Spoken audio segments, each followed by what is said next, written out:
శ్రీమద్ రామాయణముకు మంగళాచరణ శ్లోకం అనగా నాంది శ్లోకం.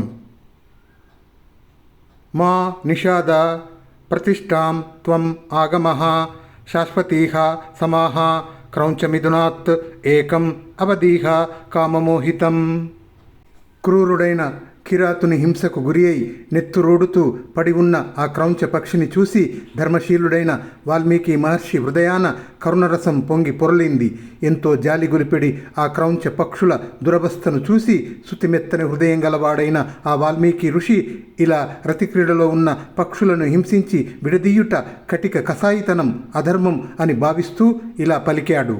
ఓ కిరాతుడా, క్రౌంచ పక్షుల జంటలో కామపరవశమై ఉన్న ఒక మగపక్షిని చంపితివి. అందువల్ల నీవు ఎక్కువ కాలం జీవించి ఉండబోవు, శాశ్వతంగా అపకీర్తి పాలు అవుతావు. ఇక పండితుల వివరణం ప్రకారము ఈ నాంది శ్లోకానికి అర్థం ఇది. ఓ శ్రీనివాస, కామాతురుడైన దుష్ట రావణుణ్ణి వధించి నీవు చిరస్థిర కీర్తిని పొందితివి.